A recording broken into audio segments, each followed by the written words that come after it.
forgot to put it in the fridge, so it's warm, and so I'm drinking a warm beer of the week. But oh well, okay. We're ready. All right. Hey folks, welcome to a podcast about Catholic things. This is Eric, the ambassador of common sense, and I'm here with Dan, the ambassador of nonsense. And hey, this is week, folks, 2 weeks in a row that we actually recorded. That's right. That never happens. Is this the first time that we've gotten it 2 weeks in a row? That's in a long time. We've put anyway. a lot of podcasts out there, yeah. But I know. I was looking through them. We've spotted. got a lot. Mm-hmm. When I was trying to think up of a topic, I couldn't. I mean, we've done a lot, so I couldn't think one up. Yeah. So, you're taking the lead on this one, then. I've got a topic that I love to talk about, and I don't get to talk about a lot because it doesn't come up. Yeah. You know. So, but before we get started on that, let me introduce the beer of the week. Founders KBS. KBS. This Founders is a brewery up in Grand Rapids, Michigan, and KBS stands for Kentucky Breakfast Stout, and it is a beer that is only available during a couple of months in the springtime. Beer. It's not just for breakfast anymore. And it's not. That's right. Now, the reason it's breakfast, I'll go through them in order. The reason it's Kentucky is because it's a bourbon barrel aged stout. So after the beer itself is created, they put it into used bourbon barrels that have that bourbon flavor soaked into the wood, and they age it in there for a little while. I don't know how long. I don't know whether they make it each year and then just age it for the rest of that year, or if it's aged for a couple of years or what. I could look that stuff up, but I'm not going to right now. The reason it's breakfast is because it has notes of coffee and chocolate in it. Well, the coffee, I guess, more than the chocolate. I don't think people associate chocolate with breakfast, but it's the coffee aspect that makes it breakfast. And then, of course, it's a stout beer. See, I don't taste the coffee. You don't taste the coffeeness. I do taste the chocolate. Yeah, it's You're probably too because I drink coffee all day. So, and I took a drink before we started. So, that was the wrong thing. If you wanted that to come through, right? You drink strong coffee too, don't you? No, not real strong. I mean, really? Okay. Probably slightly stronger than the normal person's, but no, I don't. Okay. If I do, well, I purposely keep it weaker because I drink it all day. Mm-hmm. So I don't want to be so hooked on caffeine that if I don't get it every hour, I'm gonna have a headache. Yeah. Well, this beer weighs in at 12.2% alcohol by volume, which is pretty hefty for a beer. 12.2%? 12.2%. That's some strong beer. Yes, you can smell it. It's like a wine. Exactly. And it's a very sweet beer. The sweetness to it would almost be considered syrupy and sickly, except that they balance it with a high bitterness. So it's got something like, I don't see it on the bottle anywhere, but something like a 70 IBU. That's Imperial bitterness unit. I didn't even know there was a bitterness unit. There is a bitterness measurement. Yeah. Calculates how do you calculate it? Just by taste, or do they have some kind of instrument, or? I don't know whether it's true bitterness in terms of trained testers, or if it's more that because there's a main source of bitterness, chemically speaking, in beer, and it could be that they actually measure the amount of that chemical in the beer. I'll bet they measure it with Because, well, here's the thing. You can use taste buds from certain animals. I think chickens is one. To measure certain aspects of taste. And one of the things I think Pepsi, no, I can't remember if it was Pepsi or Coke that were doing it. They were using the cells of aborted fetuses to test taste. That was Pepsi. It was Pepsi. As part of their manufacturing process, right? The like quality control. Yeah. Right. So I wonder if that's how they test the bitterness of something. Because you could get an accurate... think so. Because, you know, I don't think so because, you know, Pepsi is a huge company and they would have that built into their own line. But to have that, I would think would be a fairly expensive way of measuring something. I think that they brew it once, they come up with the brew recipe, they send it to some lab who knows how they do it, okay, but they send it to some lab and that specializes in this kind of stuff, and it comes back and they says, okay, that's what it is, and then they just follow the recipe. I would bet that it's more along those. Okay. But yeah, possibly various animal taste buds might be involved and stuff in those labs, I suppose. I'll have to look into that sometime. Okay, now you've given me a research project. Yeah. You're probably sorry you did. Okay. Good old. So what is it's called KBS? It's Kentucky Breakfast Stout. All right. Stout. Yeah, that's the S is the stout part, and that's the thicker, maltier beer. A little thick for me. I have a problem with how come none of the beers that you're sending me taste like beer to me that I'm used to drinking? Well, what beer are you used to drinking? I guess Sam Adams is what if I'm going to buy beer, I'd probably buy Sam Adams lager. Okay. Boston lager. Okay. All right. So a little bit more beery than Budweiser or Coors. Yeah. Probably uses actual malt grains instead of corn or whatever for its sugar. I don't know what they do. I heard that these are always Coors used corn. This is the third beer you've sent me, and they're all like way out on the ledge somewhere. As far as I guess that's what beer people do.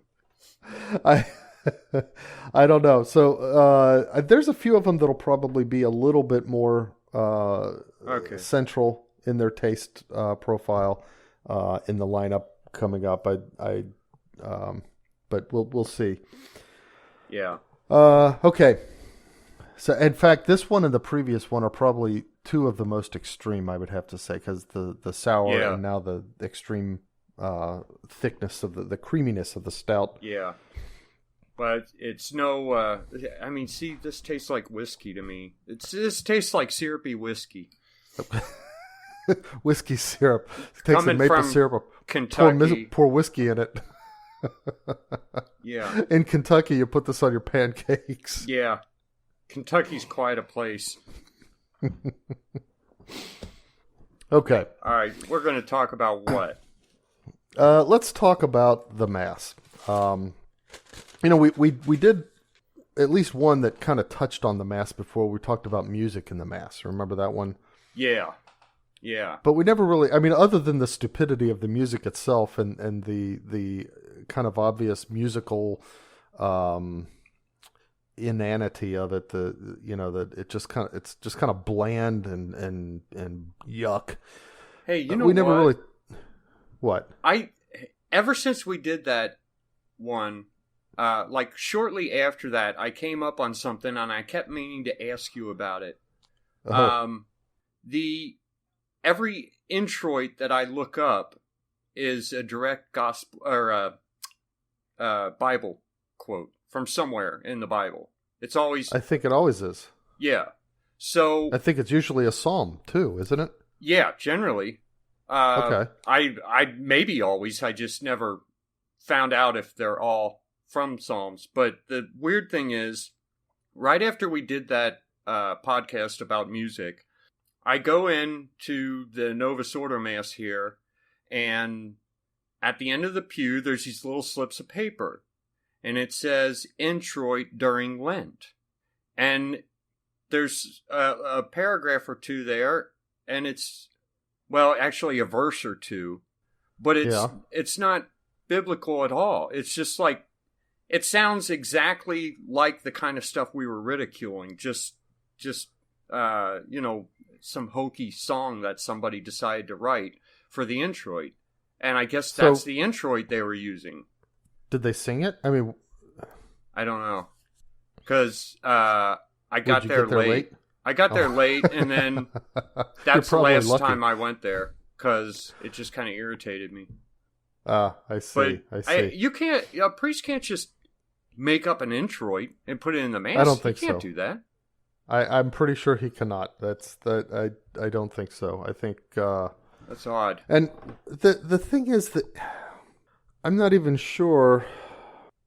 I'll have to do a little bit of research on that, but usually these things that we come up with, like introit and the asparagus that some parishes will include before the Mass and stuff, these are named because those are the first words of the official prayer that's said. But that's the thing, it's official. And there should be nothing. The only thing that should ever be part of the Mass that is not official is the priest's sermon. That's the only thing that should come from the priest. Yeah. I guess they give a little bit of leeway for the petitions of the faithful, which usually an adequate voicing of any of the petitions that we're supposed to. It's like you're not supposed to just pray willy-nilly for all kinds of private intentions during that part. It's supposed to be a sequence of praying for the church, the civil leaders, and I don't know, the Pope, conversion bishops, of sinners, and then the dead and stuff. I mean, there's like like a set of like 4 or 5 specific things that you're supposed to pray for, and it used to be that all of those things were covered in the prayers of the Mass itself, such that there was never any need to have this petitions by the faithful. Right. So I don't know. It's but I'm not going to get into that. That's not really what I want to talk about. I kept meaning to ask you about that, and I kept forgetting. Yeah. No, I'm almost positive though that whatever they were doing at the parish you were talking about, it was probably they were probably going rogue there. Yeah. Okay, so what are we going to talk about? Okay, so I think that it would be valuable to spend a little bit of time talking about the Mass itself and what it is not and what it is. And my hope would be that once people understand what it is, they would, because of that understanding, start to develop a stronger desire to see it done well, and to see it done beautifully, and to see it done correctly, instead of a lot of the ways that it's done at, I can speak for American parishes, probably around the world, but certainly in American parishes. So I'm gonna start kind of going through a sequence, and as we talk about some of this stuff, we may get onto some sidetracks and stuff, but. Okay. But so let me just kind of start off by saying that what I think a lot of people see the Mass as, and in fact, based on the way a lot of priests say Mass, you get the idea that the priest thinks this is what Mass is that it's basically the parish's act of worship. That the parish comes together and they create a Mass through an act of worship that they do together. And I think of all the things that people might imagine the Mass to be, that's probably the furthest from the truth. Really? Yes, the parish is engaging in worship, but the parish does not, even though the priest confects the Mass and causes it to be, he makes with us, he makes the Mass to be with us, but he does not, or we do not as a parish, create the Mass as our act of worship. We don't get together and put together this gift for God, and then that's the Mass. Even when we follow the prescription, and the thing is, if that's what the Mass is, every parish should be doing their own thing, and it could reflect the heart of the parish, and so on and so forth. Well, that's kind of what's happening, ain't it? Together. Well, it often is. That's why it's like, okay, wait a minute.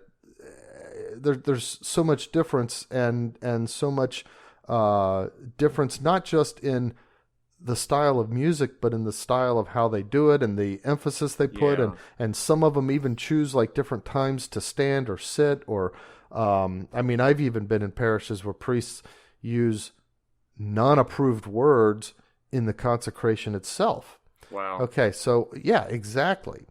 So, but in order to understand why that's so wrong, we have to begin to kind of unroll this concept that we've had of the Mass all this time and reassemble what the Mass really is. And one of the things that I think that we can kind of use as a peephole to kind of open up into the real mystery of the Mass is this idea of the sacrifice. Because we often refer to it that way, right? We say the sacrifice of the Mass. And that, those terms are kind of thrown about. When I was little, I used to, hey, the sacrifice of the Mass. Yeah, I took that to heart. I'm making a sacrifice by going there. That's the sacrifice of the Mass, that I have to go, and it's a sacrifice. Offer it up. Exactly, Yeah. The fact that I have to sit there for an hour or, whatever. Okay, well, that's not really what it is. And here's the thing. If the Mass was our gift to God, then that's really what it could almost be as a sacrifice. If it's a sacrificial gift of us to God that comes from us on our behalf and and originates in us, then think of it this way. One of the big things about Mass is, of course, going to Holy Communion. And hopefully in most people's parishes, they at least still tell people. I know that there are parishes out there that don't. I know that there are priests out there that don't. But, they are engaging in enormous acts of scandal by failing to do this. They at least should be telling people, don't receive Holy Communion if you're in a state of mortal sin. You have to first go reunite yourself with God and reacquire the grace that Christ won on the cross before you can go to Holy Communion. But here's the thing. If the Mass was ours, if it was our act and our gift to God and our sacrifice, there would be no problem receiving Holy Communion in a state of mortal sin, because we would be making the very sacrifice and giving the very gift that should be our response of sorrow to God. Hey, I'm giving you this sacrifice, God. I'm giving you this gift of sacrifice from me to you as a show of how sorry I am for my sin. So of course I'm going to participate in it fully and receive Holy Communion. And in fact, the more, badly I've sinned, the more that becomes something I need. Well, obviously, this has never been the understanding of the church and the mind or teaching of the church regarding the Mass. It has always been, wait a minute, no, if you've committed a mortal sin, you still have to fulfill your obligation to go to Mass and participate, but you can't receive Holy Communion. So, just real quickly here, if you cannot go to communion, aside from fulfilling an obligation, do you get grace from being at Mass? I've struggled with that, and I haven't sat down to find the answer from the various doctors of the church who certainly have written on it.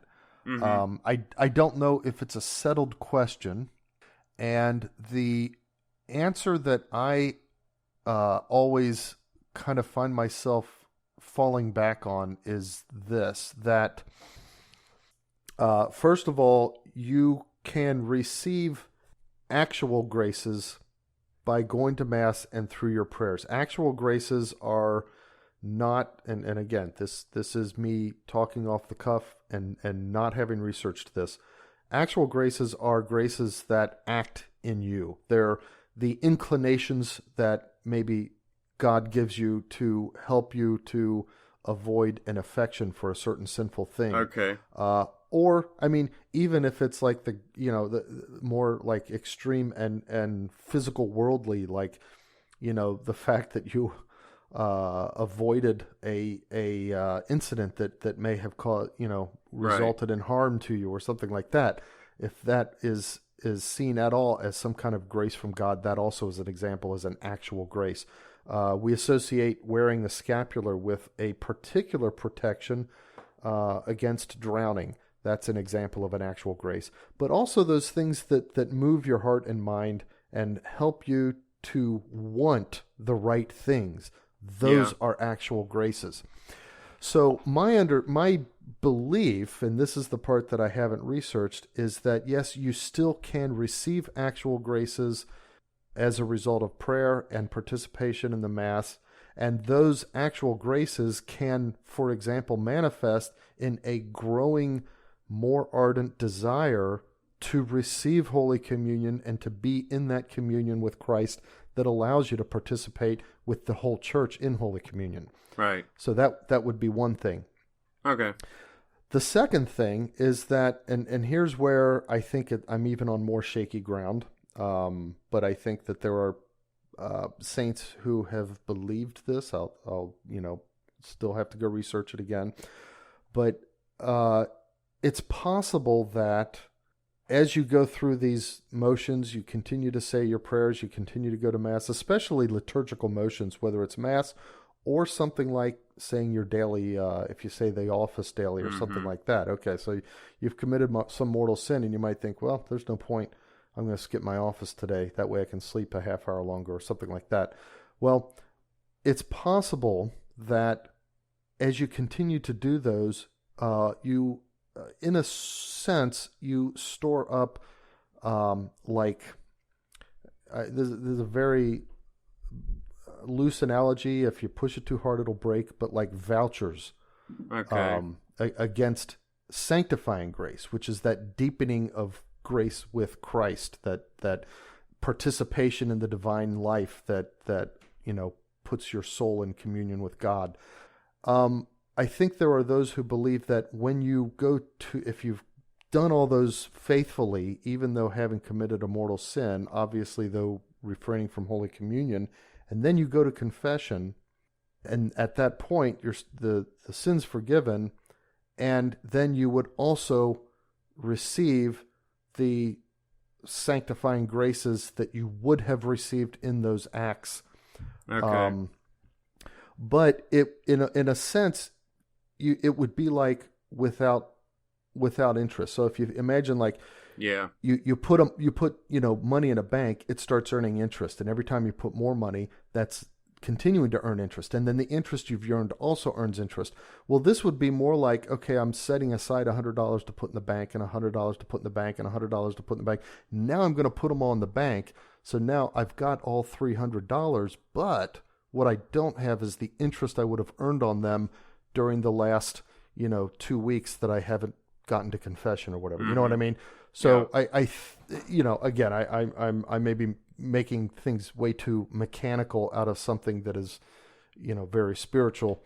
But it's quite possible that that the benefit, imbues to you in that way as well. So I think my point would be there is no reason to believe that it's pointless to continue your prayers and to continue attending Mass just because you're going to have right, just right. Just because you've been in a mortal sin, you're going to have a weird bump there to edit out.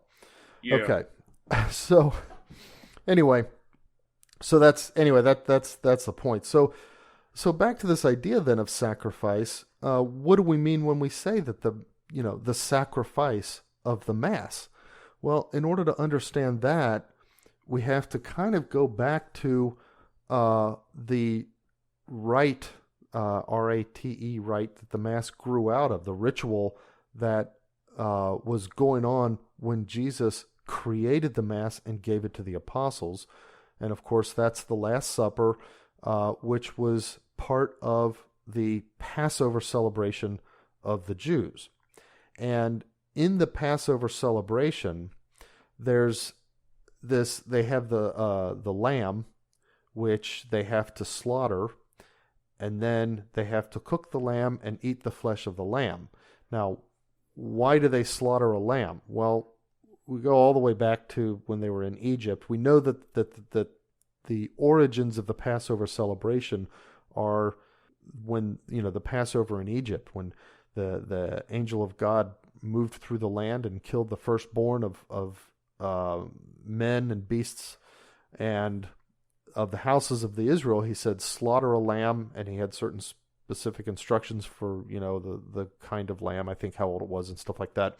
And then paint the blood of the lamb on the doorpost, and the angel would see the blood and pass by, and the houses of the Israelites would be saved then from this slaughter that was going through. Now, they weren't going to be saved. It wasn't like just a marker. There was a reason that they had to slaughter a lamb. It wasn't just, hey, I have to have some way of knowing who you are so that I don't kill you, because I don't intend to kill you. Now, that wasn't it. It was that the wrath of God and the wrath of this, we think of it as the 10th plague, I guess, would have applied to the Hebrews as well. And the difference isn't that they were Hebrews. The difference is that a lamb was slaughtered in place of the firstborn of their households. So the lamb is an innocent victim slaughtered in place of those who deserve themselves to be punished. And that's where and that's why God was so specific afterwards, once they were out of Egypt, and he said, okay, you are to do this every year, and you're to have this particular ritual celebration, and you're going to slaughter the lamb, and you're going to consume the lamb, and your children are going to ask you why you do it, and you're going to here's what you're going to say to them to explain why you do it. And all that time, for I don't know how many, thousands of years from the Exodus to the time of Christ, the obligation has been on the Jewish people to slaughter a lamb, a innocent victim, let the blood of that victim flow in place of their own blood as an acknowledgement that they themselves deserve because of their own sins to be slaughtered, and then consume the flesh of the lamb. Now, why would they consume the flesh of the lamb that they slaughter? Why not give the lamb, for example, to God, as a symbol of the offering of the sacrifice? Well, they consume the flesh of the lamb in order to unite themselves in a imperfect symbolic way with the lamb itself, so that now it's not just the lamb's blood being shed, it's their own blood, because they're in a sort of union with the lamb that has just been slaughtered. So okay, that's ringing certain bells, parts of the Mass. Yeah, absolutely. It should. That's that. In fact, people who've never thought of that should be saying, "Oh, aha, wow," because that's exactly what we do. So now Christ, he's celebrating the Passover with his apostles, and as he's doing so, what's he about to do? He's about to go to the cross. We see him, the innocent victim, on the cross. And then his blood shed, and it says that he poured out all of his blood. And before he does that, he says, "This is my body, eat it. This is my blood, drink it." So now we have the innocent victim who later in Revelation is explicitly called the Lamb of God. And we have the eating of the flesh of the lamb, but instead of just kind of eating a part of the lamb and uniting symbolically with the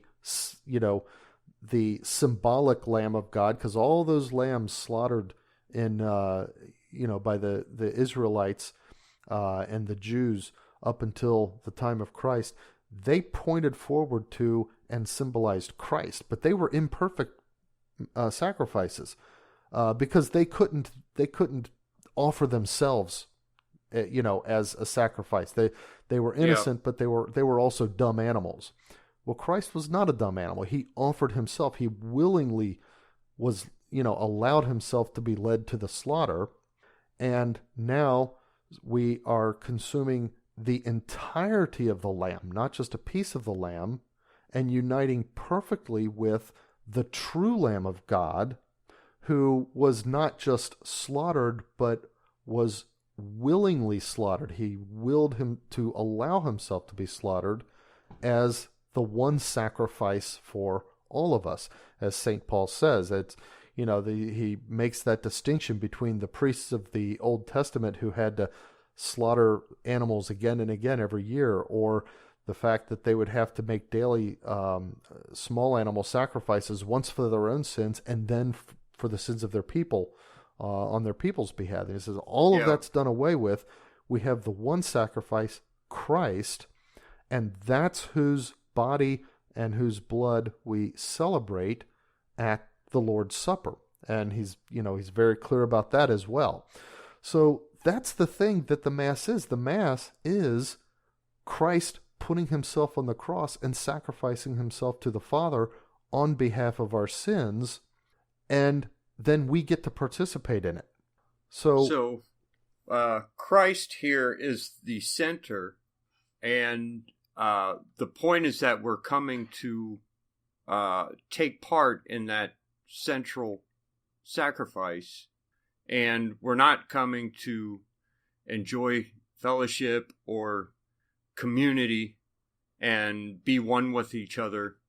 We're more there to be one with Christ. Right.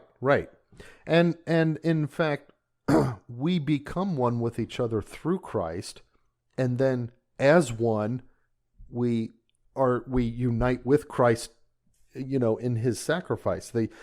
Christ said, "I am the vine, you are the branches." Our unity with each other is through our union with Christ.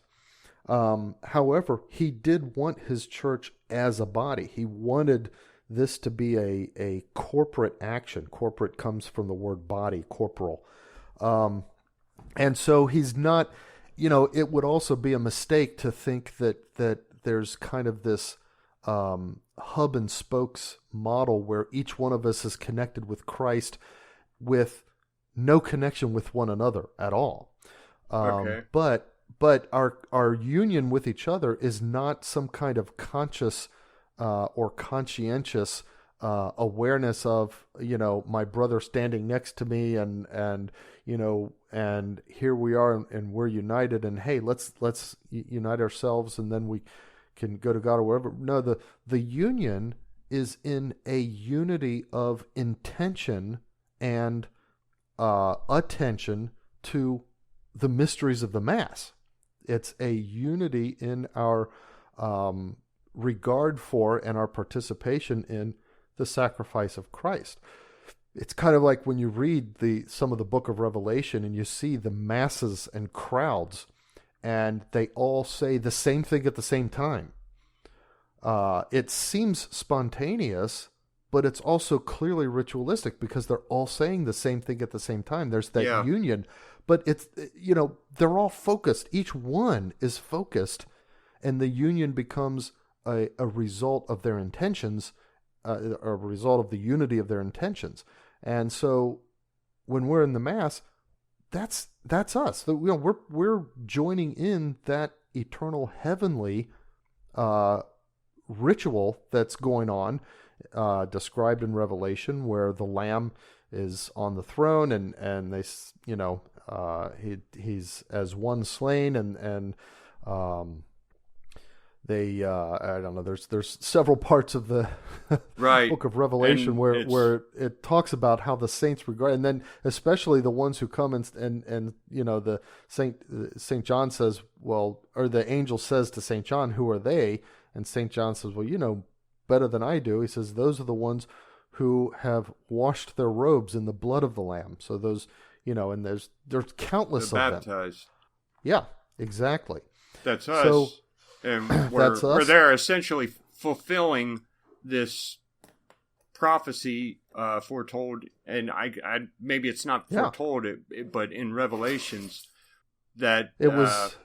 I like to think unveiled rather than foretold.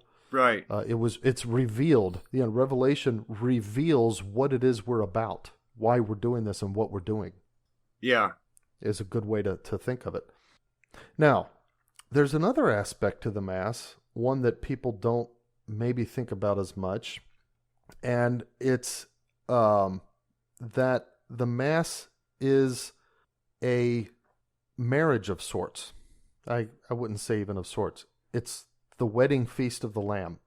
Okay. So if you think of human marriage as described in the book of Genesis, male and female he created them, and then it says afterwards when it's describing the marriage of Adam and Eve, and finally, God puts Adam to sleep and draws a rib out and creates Eve, and then Adam says, here's bone of my bone and flesh of my flesh. Yeah. And then it says, and that's why a man leaves his mother and father and cleaves to his wife, and the two are made one, or the two become one. So in a human marriage, the two become one in a certain physical way that is, obviously incomplete. There's a certain amount of analogy and metaphor in that language of becoming one, but it is a union, and it's a fruitful union. They bear children, and then they have to raise the children, and so on and so forth. So if you think of this, we've got Christ, who is the second person of the Holy Trinity. He's divine. He's the one who created the universe, and he becomes one of us. So he has entered into our nature. He's taken our nature onto himself. Okay. And then he goes through his life, and now, he's about to make his sacrifice, but he does one other thing. He has his apostles gathered, and those who he knows is going to become his church, which is, clearly supposed to be a body, a visible body. Right. And he says, this is my body, eat it, this is my blood, drink it. Now, here's the thing. When he did that, he had them receiving him, his entire self. He was living at this time. This is Christ living. Right. Just like he's living on our altar. So it's body, blood, soul, and divinity. Both the bread, even though he said it separately, this is my body, this is my blood, it was his entire self. Body, blood, soul, and divinity. Body, blood, soul, and divinity. A complete union of himself because he's living, which they took into themselves. So he took on our nature, and then we, the members of his church, take on his divinity. This is a union, and his divinity united with his flesh in our nature. So there's a complete union, and the two become one in Holy Communion.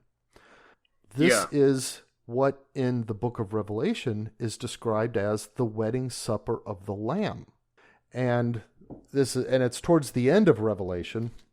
In fact, verse 19, or chapter 19 rather, the whole book only has 22 chapters. And in chapter 19, they have the wedding feast, and it's kind of interesting. All of the people announce, "Let us rejoice and exult and give him the glory, for the marriage of the Lamb has come, and his bride has made herself ready." And then the angel said to John, he said specifically to John, "Write this, Blessed are those who are invited to the marriage supper of the Lamb. These are true words of God. Yeah. So this happens, and then what happens immediately after that? We have the the rider on the white horse, who is Christ, riding forth into battle to defeat the beast. That's the cross. The cross is how Christ defeated the beast. And so those two clearly, boom, one then the other, and that's exactly what we have presented in the Gospels, the Last Supper, and then the cross. And so this part of the book of Revelation is just it's kind of like shedding a backlight, saying, okay, here's what you could see in the worldly flow of events, but let's backlight it here and we'll show you what's actually happening. So when we're going to the Mass, we're participating in chapter 19 of the book of Revelation. I have not read chapter 19 of the book since in years. I know I have read it because I've read Revelations, but right. It hasn't been in years. Probably a good thing to do after we talk tonight. Then I'll go back and read it, and some of these things might start clicking bells. Yeah, I think so. But here's the other thing, though. Christ marries his church as an entire body, okay? And that's where I was bringing up, there's this corporate aspect to the Mass. It's not just each one individually with no connection to each other. The marriage is to an entire body, the church that he selected out of human history.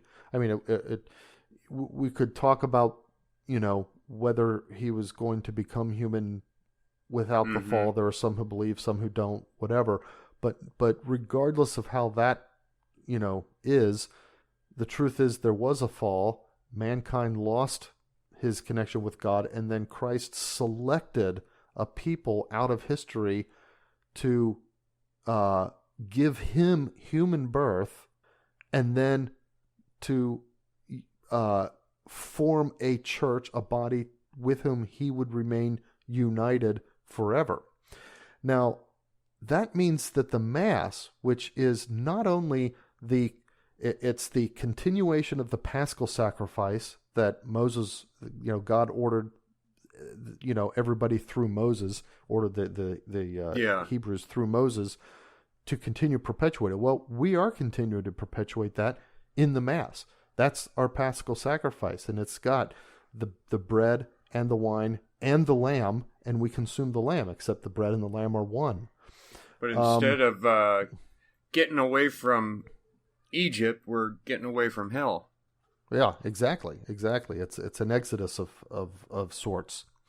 So it's the perpetuation of that.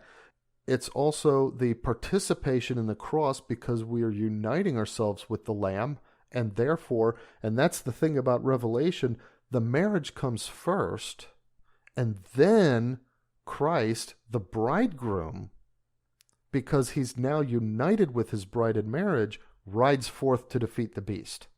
There's a reason that Revelation put those in that order, and that's why, because it's with us, united to us as the bridegroom, that he goes to the cross, because we accompany him then, because we're united to him.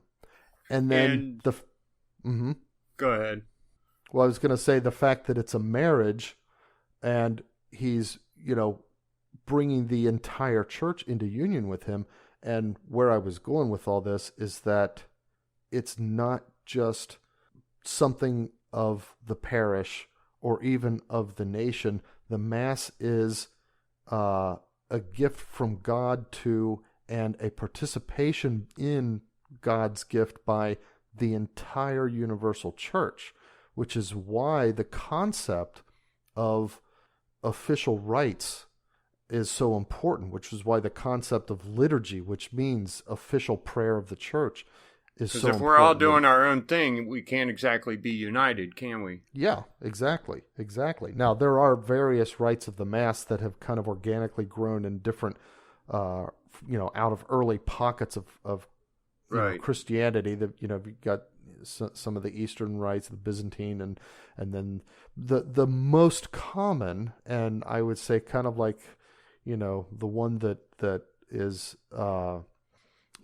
when done well, has sort of ruled over them all, is the Roman pre-Novus Ordo rite of the Mass.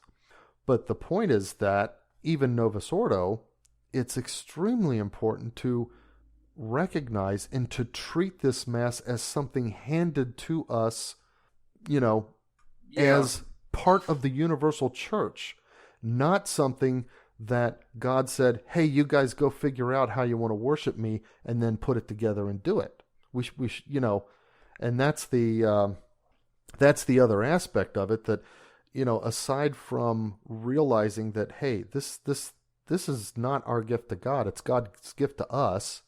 And hey, we are participating in something much,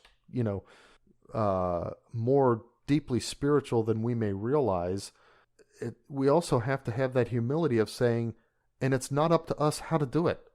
It's right. It's up to the universal church, and ultimately, basically it's up to Rome, if we want to put it in those terms, and we should. So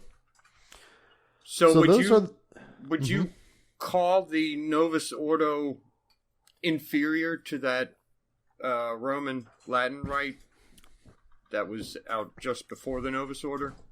Yes. But let me be clear when I say that. Okay, so there's a certain sense in which the two rites of the Mass, the two forms, it's actually one rite of the Mass, as the church understands it. They have it's like two different forms of the same rite.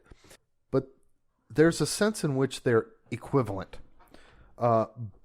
Either one is the Mass. Either one brings about the Holy Eucharist, and either one gives us the opportunity to receive Holy Communion, and in that to come to that full participation in the mysteries of the Paschal sacrifice and the wedding supper of the Lamb. And because those two things are infinite in what they offer, there's a sense in which if you say, well, this one is superior to that, somebody's going to be able to say, oh, you're stating a heresy because you're claiming that, that the power of the cross is less efficacious here than there, or something like that. Right. Okay. So that's one thing, and that's why you ask questions like that. It's never a simple yes or no answer. Yeah, I know. Kind of unpack a bunch of stuff. However, there is clearly I would say a twofold advantage of the older rite in terms of its superiority. The first is that the structure and the particular prayers more fully express what the Mass is. It makes more visible to those participating in it the true nature of the Mass. It's more revealing. Yeah. And so that's one thing. And of course, because it's more revealing, it also offers a better path for our own intentions and attentions to be focused during the Mass. It gives us the kinds of things to put into our minds and into our voices and into our ears that will help us to remain intentional about what we're there for, instead of drifting off on all kinds of things, or instead of getting caught up in this, a feeling of fellowship with our neighbors or whatever. That can be distracting. Yeah, exactly. So, and if, in fact, I mean, almost to highlight that point, I think two different parishes, but one that I frequented. Maybe there's a bunch of parishes that do this, but one of them that I frequented up in Michigan had taken up not just a sort of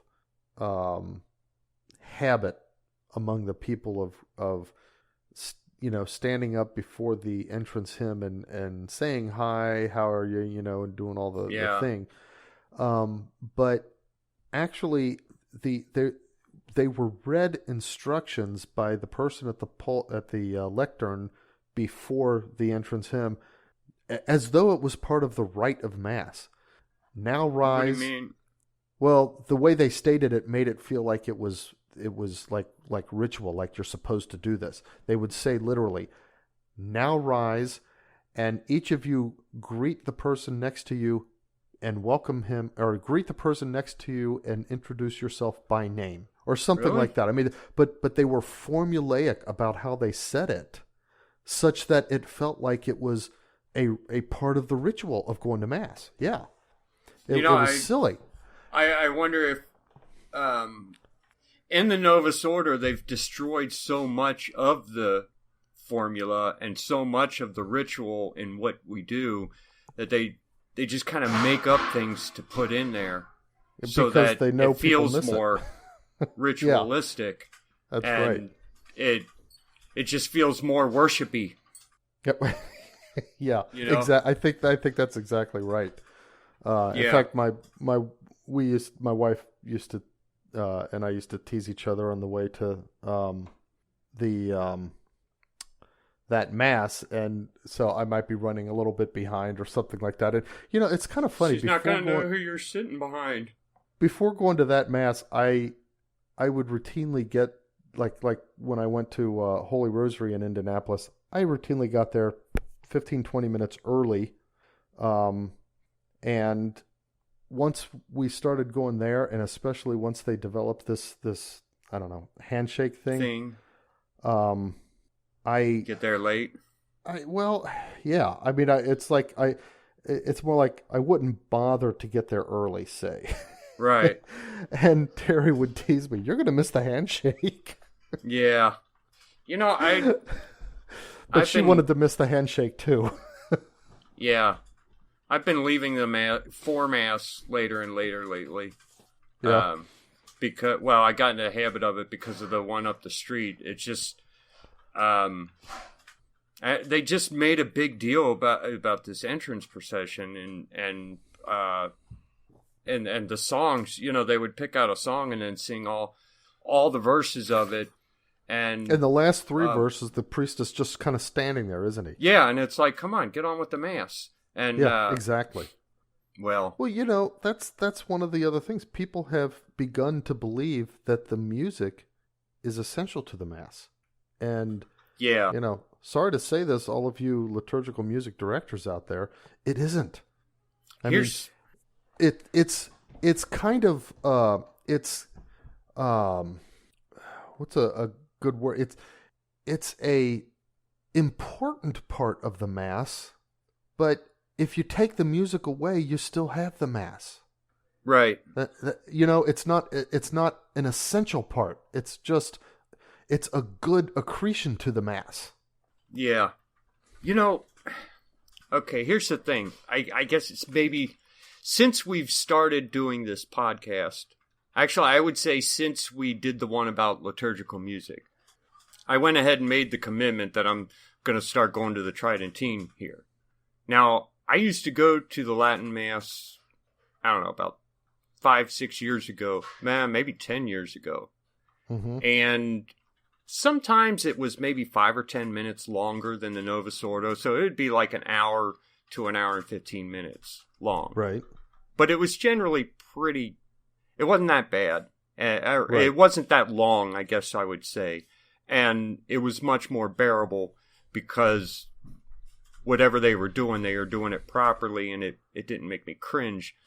But that was when our mother was the choir director at the time. Yeah. And I thought the music was excellent. And you went in, you did the Mass, and then you went home.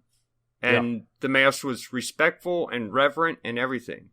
I got to say, she's no longer the choir director. Right. And it is so obvious that the choir director runs the Mass at this one that I've started going to again. Oh, really? Like it feels like 2 hours long. It feels 2 hours long? No, it is 2 hours long. Wait, you serious? I am serious. It is painful. Mass isn't supposed to be that long. No, it's not. Every extra thing they can do, they do. And I would say there's 15 minutes at least of everybody waiting for the choir to finish, like finish the credo or finish the Gloria, things like that. It's painful. Huh. And I long for the days that when Mom was choir director again, because she did an excellent job. And the music, the talent on display there is great, but I wouldn't call the music any better. Definitely not. And so is it like that they're picking longer Glorias and Credos? I mean, they're picking masses. They are doing that. Parts? They are doing that. They do the asperges. What is that? Asperges. Right. They do that every single time. They do every incensing that they are able to do. And you know what? It is also the priest. He chants everything he can chant. And he takes a long time to do it. And there's only one priest distributing communion. And I would say it takes him 5 seconds for each person. Oh, really? Priests used to be really good about that. They were like super fast. There was a priest there who used to be there. Ready. It was, it was on your tongue, and then you got out of the way for the next person. But I've made the commitment to go, so now I have to go. Unless maybe I can, what? I think there's a second Latin Mass in Cincinnati, and I might start going to that. Try to find that one. Yeah. I mean, it's just not what I was used to. Yeah. And the same kind of problem that I have with the Novus Ordo, that's the same problem I kind of have with this. Oh yeah. I guess the theatrics. That's what I was going to say. Does it feel like the choir director is using it as a showcase? Yes. Because that's what should never happen. That is definitely what's happening. And well, I'll tell you something later. There was some politics involved when Mom stopped being choir director, and that should have tipped me off right there that this was going to happen. But it happened. So now I don't know. I'd like to find another Latin Mass in Cincinnati. Well, good luck on that. Yeah. I don't even know why I brought all that up. Well, because we were talking about the Mass, and if we were still doing the Mass the way we used to, I don't think we would have to explain anywhere that the Mass is, it's an act of the universal church in the sense that it's an act of the church at all, but it's really an act of Christ in which the church participates, and those kinds of things. Right. But that's the other thing, since you brought up music, that in terms of the Mass, one of the things about it, I think that I find, and I mean I'm in a way it's shameful, but I'm a slave to convenience. I go to the 5 o'clock Novus Ordo Mass at the nearby. Well, I'm going to have to re-say that when my dog's not barking. So in a way, I'm a slave to convenience. I go to the 5 o'clock Novus Ordo Mass at the nearby parish. But the thing that I keep finding myself doing is, I'll wait for my dog to stop barking. Find yourself doing. What I find myself doing. Come on, Vino, no bark. This is the first time your dog has ever barked. Usually it's my dog barking. I cut out. Know. People have no idea how much of a dog barking that I cut out of these. Well, he'll bark like that if he hears a car door outside because he thinks visitors are coming, and he gets excited and wants to see people. Mm-hmm. But I find myself working really hard to sort of block out the music and then just, say the prayer, especially like the way they do the Gloria is so stupid at mass, at parishes these days. So I block it out and I just recite it in Latin. The same thing for a few other parts, like the Lamb of God. I don't recite it in Latin, but I do, because I don't know Latin, but I do try to block it out so that I can pray it. Yeah. And I find myself doing that a lot. And, I was about to say something and I can't remember what it was. Never mind. It'll come back to me later. Go ahead. Well, so, I find myself blocking it out and just saying it in English, but at least at the Novus Ordo. However, I will admit, when I go to the Latin Mass, as much as the choir kind of irritates me nowadays, I do kind of allow myself to sink into that meditative or contemplative state with the aid of the music, because it's so it's so much more reverent and it's just more beautiful. It's conducive to that, right? It's. You got anything to wrap up there? That's pretty much it. That's that's my thoughts on the Mass. Those are the things that I feel like Catholics need to be called back to. Yeah. Even at the Novus Ordo Mass, you can still approach it in your intentions with these realities in mind, and then maybe it'll agitate you a little bit that everybody's so lame about how they do the Mass. And you'll say, hey, couldn't we maybe do something beautiful once in a while? Yeah. Instead of I don't know, community. I hear some, what another pet peeve of mine is when people come in and socialize really, really loud. Yeah. That drives me nuts. Yeah. Because usually if I get there early enough, what I spend that time doing is praying. Because, usually I got a whole lot to pray about, so I'm sitting there trying to pray, and this Joker's walking up and down, shaking everybody's hands, talking real loud. Yeah. And, I don't know. He's making a statement. This is our space, not Christ's space. Yeah. So, I've got some current events here, and there's kind of a lot. I'm going to have to cut some of this out. Yeah. I'll cut some. Yeah, you wanted to go. You didn't want to do real long, but you're an hour and 10 minutes. Way longer than I intended. I knew you would. I've never heard you explain anything in a short, sweet way. Okay, all right. Challenge accepted. One day I will. No, you won't.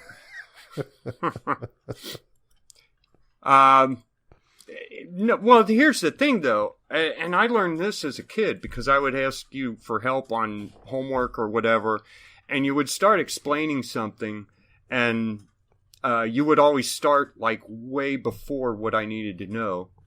Oh. And I would interrupt you and be like, well, I already know that. You don't have to tell me that. But over the years, I've learned if I just shut up and listen... I will understand the whole subject much better than I did before, but you just got to stop and listen. And that's how I have gotten... Daggone it. The dog found her squeaky toy. Oh, I was going to say, do you have a parakeet or something? Yeah, she's got this squeaky toy, and she finds it, and she just runs up and presses it into you. Oh. To try to get you to throw it. I want you to play with it. Yeah. I'm going to try to... Okay. I'll try to go through these real quickly. All right. So what do we got? Okay. Whole Foods Market announces it's going to eliminate plastic straws from U.S., Canada, and United Kingdom. Wait, who did? Whole Foods Market. Oh, Whole Foods. Okay. Yeah. So, I think this is just another one of those, because all the straws end up in the ocean somehow, even though we are nowhere near the ocean here in Cincinnati. There's probably bugs me. There's probably a company whose sole job is to transport used plastic straws to to get rid of them in the ocean. Into the ocean. I don't know, and kill baby turtles or something. I guess. South Korea vows to send humanitarian aid to North Korea. because of droughts. Yeah, because South Korea has resources because they're not communists. Yeah. I have to wonder if North Korea is doing so bad and they're seeking some kind of immediate aid, and that's why they're pulling some of the shenanigans they're doing right now. You know, he met with Putin and he launched a few missiles, and I wonder if China or Russia are offering to do something for them if they will provoke Trump. Yeah, that could be. That makes sense. Yeah. So we got more stuff about Julian Assange from WikiLeaks, but you know, we've already said everything we can say about that. He's just got some more charges on him. Oh, okay. And he's in jail right now, I guess. Yeah. Okay, there's a couple different... Everybody's still trying to get Trump's financial records. And this is irritating, but I feel like maybe the whole financial records is a straw man, because it keeps them busy doing something while Trump does what needs to be done in the country. Gets work done. Yeah, it's like that when they finally got all the records and they finally say, look what we've got, and it's like, so what?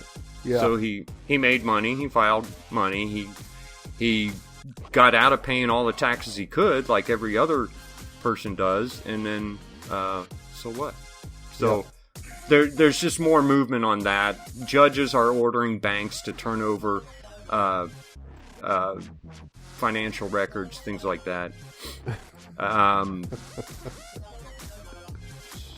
We've got the House Intelligence Committee trying to investigate everyone.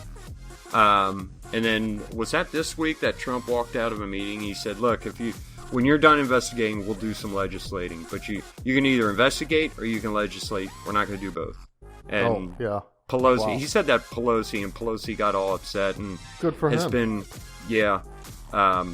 So Pelosi did some press meetings and told everyone about how Trump got all upset and had a temper tantrum, which isn't what happened. Doesn't sound like it. Yeah, I mean, I listened to when he talked to the press. He didn't sound angry. He just said, well, I'm tired of doing this. Yeah. You know? I've got a job as president, and it isn't this. Yeah. Yeah, it's got nothing to do with all this. Oh, well. Let's see here. Okay, so John Walker Lindh is the first person to be convicted of a crime in the War on Terror. And he was just released from way back. On probation. Mm-hmm. Trump's angry about that. I'm angry about it. Yeah, why would we probate on him? Keep him in for the full term. Shoot. Shut up, Vito. No bark. Was he sentenced to life, or was there going to be a time that he could walk out? I don't know. Oh, he was sentenced to 20 years, and he's let out after 17. Yeah, okay. It's hard to believe that the War on Terror has been going on for 20 years. Or for that long, for 17 years. Right. Oh, well, okay. 18 Earth-like exoplanets were discovered. So we were using the Kepler space telescope to look for exoplanets. Yeah. No, we weren't looking for wobbles. That's another.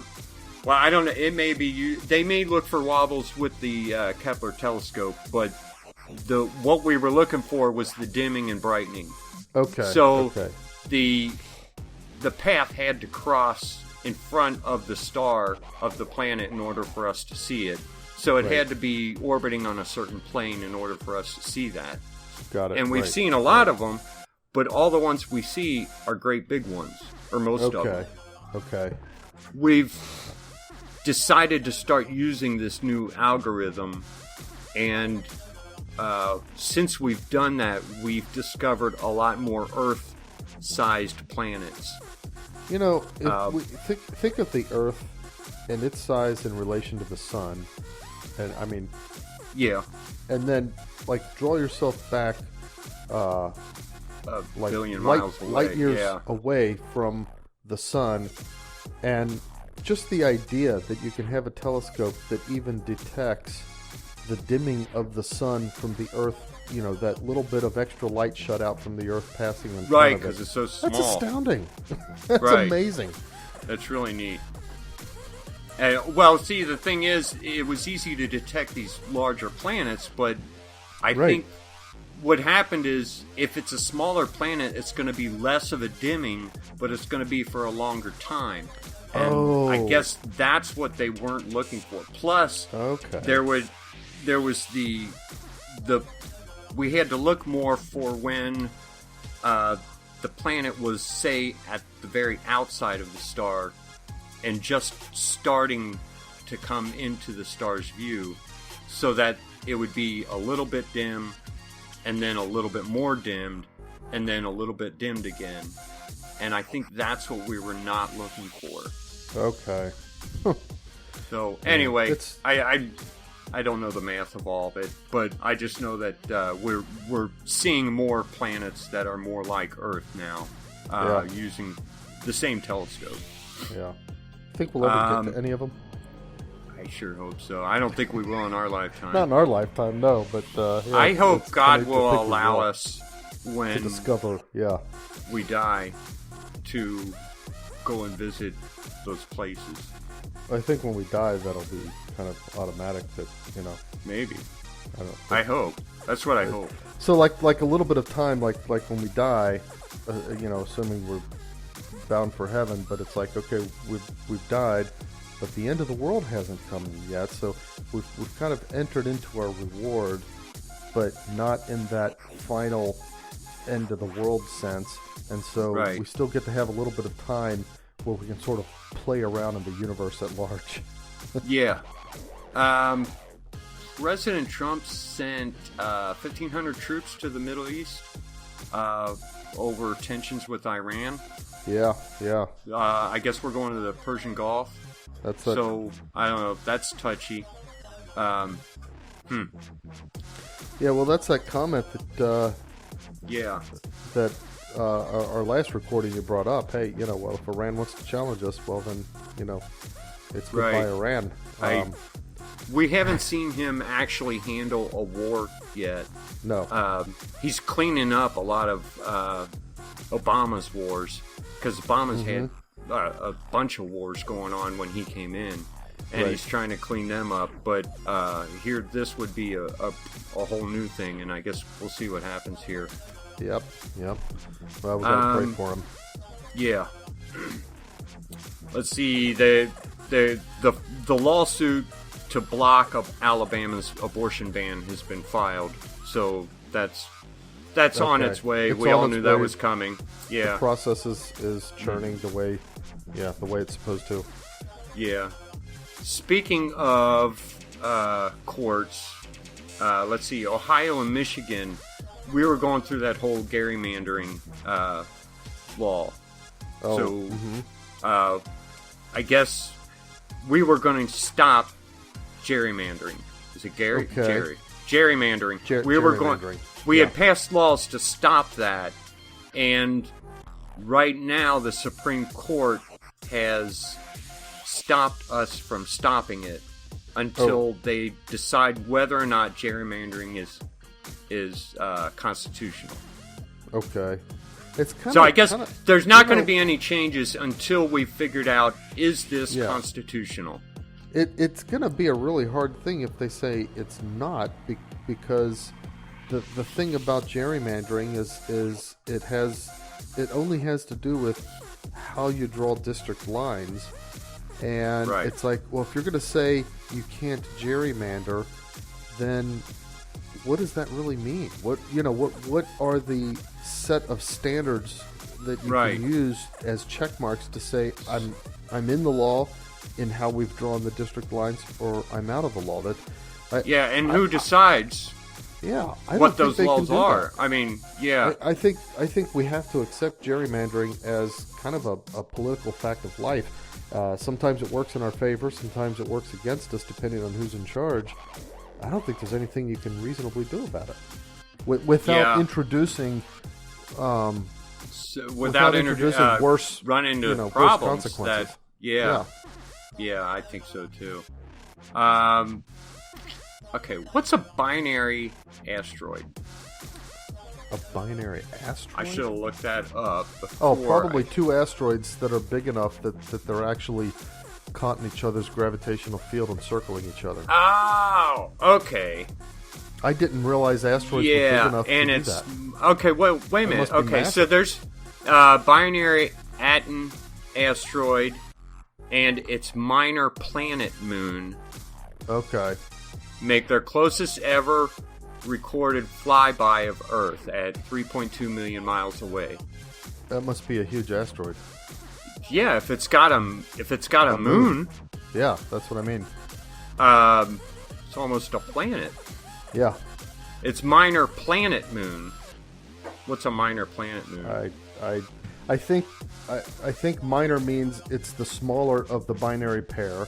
I think planet means it's planetary in the sense that it circles the larger asteroid, and then moon just describes it as a satellite, like a Okay, so a minor planet moon is an astronomical object that orbits a minor planet as its natural satellite. So this asteroid is considered a minor planet. Yeah, but it's not shaped like a planet.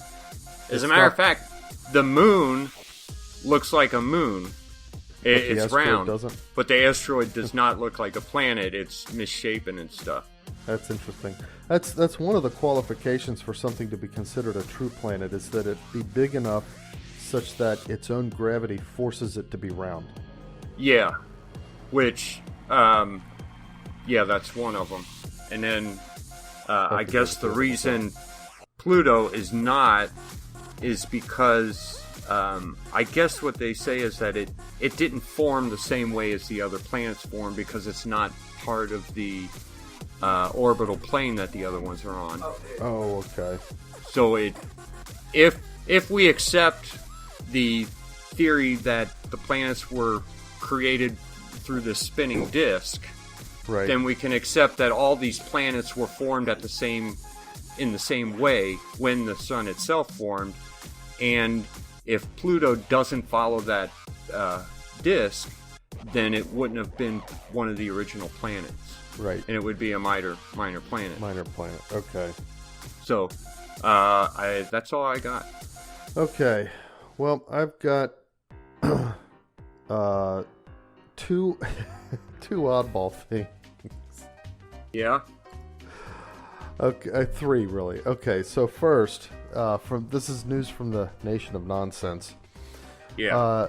In New York State, so you have to have your car inspected in New York. They were doing that in Ohio for a little while, weren't they? Yeah, they the emissions ran into a testing. whole bunch of trouble because, like, they found all kind of corruption, which is foreseeable because the people doing the inspecting make money, and the people who enacted the laws are the ones making money eventually. In Ohio's case, the legislators who sponsored the law had interests in the companies that were going to be doing the emissions tests. Right. So it's like it started out corrupt. It was stupid that it passed anyway. Right. So anyway, the fellow in New York, I want to send you this, but I don't want to spend the time. I'll maybe send it to you tomorrow or something. But he, so you can put it on our website. He drew up, and they've got a picture of it here in marker, his emission inspection certificate. It's really just a marker drawn version of the official one with everything marked, but it's. So he was really trying to fake it, and he 35-year-old drew the sticker by hand. It didn't convince anybody, but it's a red piece of construction paper. Probably. Yeah. See, in Ohio, you had, if you couldn't pass, which none of my vehicles ever could, you could spend $300 in order to improve the emissions. And if you only had to spend up to $300 to get it better, and then you could pass whether you passed or not. Oh, okay. I faked so many receipts to get cars to pass that. Yeah. I never owned a car that passed it, but I would fail it, and then I'd go home and I'd print out a receipt on my computer, and then I'd go back up and say, "Here, I spent $300." You formed your own business for emissions improvement. Yeah. Yeah. I would just list a bunch of things on there. I'd put $150 of diagnosis and diagnostics and then a couple other things I'd throw in there. Yeah. Anyway. Did you ever say you sprinkled chicken blood? I never did that. I don't even know if they read them. Paid attention. But I think somebody did read them, but I'm not sure. Because they would always take it and walk away from me into an office, and then they'd come back out and stamp it. Okay, so you remember the movie Weatherman? Yes. With Nicolas Cage. Okay, I love that movie. In Great Britain, right-wing politicians are being assaulted by dessert drinks. Really? Milkshakes being used as political weapons in Britain. Right-wingers are the ones getting attacked? Getting hit, yeah. I wonder if this is like copying the movie. I wonder. I mean, how could they not be thinking of that as they're doing it? I mean... Right. That's weird. Anyway. Last one, we've got a Maryland man who drives a Batmobile, and I've got a picture of it here, and it is like the 60s show Batmobile, not the Michael Keaton movie Batmobile. Anyway, he, I guess, is a real crime fighter. He tracked down a person who was involved in a hit and run. Says, "I'm a pretty determined fellow, and if somebody does something like that, I'm going to be on them. Can't let them get away with that." Name is Bill Gibson. He did this once, or he does it on a regular basis? I think he did it once, and this is the report of that once. He said he was traveling on Route 28 in Silver Spring, Maryland on Wednesday. Another motorist ran into his vehicle. Okay, it was a hit and run on his vehicle. Oh. Says, "I don't know what the guy was thinking. He must have been going about 60, and just slammed right into the rear corner." He's tricked his car out with a bat phone, rocket launchers that have an actual flame appear, and a projector that shows a bat symbol on the road at night. And somebody hit that. He said he was stunned when he pulled over because the other guy hit him, and he pulled over. The other guy sped up and drove off. He said, "So I'm dialed 911 and I'm chasing him down, pulled into a church parking lot, came out, got out of his car, looked at the car, and tried to offer me money, which of course wasn't going to happen. Eventually handed over his information so that he wasn't charged by police." Why wouldn't he just take the money? I think maybe he didn't offer him enough. It says the cost of repairing it may be more than $7,000. It shows the damage. I guess here. If it's like a special vehicle, custom and everything. But that would be cool. Shoot real flames out of the back of your car. Yeah. Remember when we were going to do something like that to your Escort? Yeah. We were thinking about it, and then we were going to do that, and then maybe have some wings that come out. All the things we used to think of sleeper doing. Escort.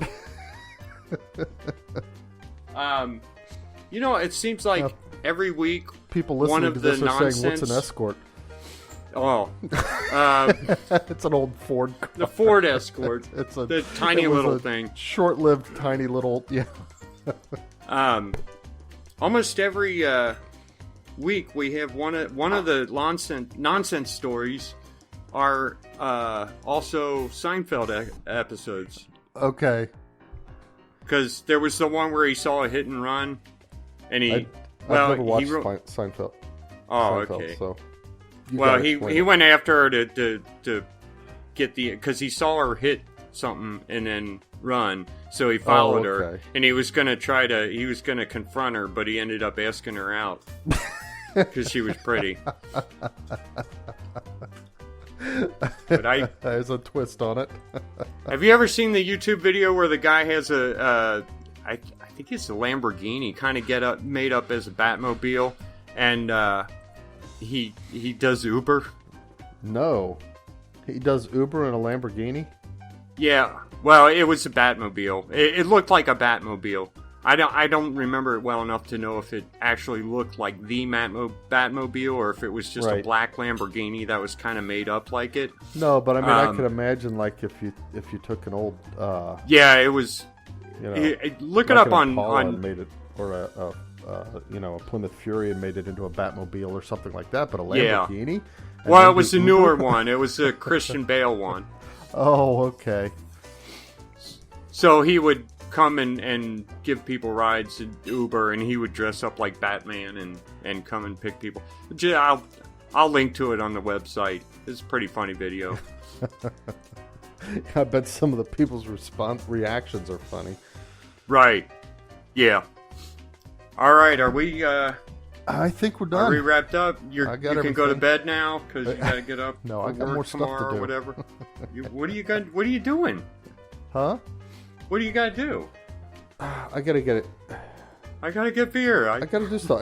You know what? I'm going to stop recording. Just a honey-do list. I got to get a list of stuff that I got to do. All right. It's a honey-do list that I have to get I'll let done you get before to we it. start the week. And and everybody think about what we said. Yeah. Start paying attention during the Mass and look for things like that. And as always remember, circle the beads. And bye, everyone.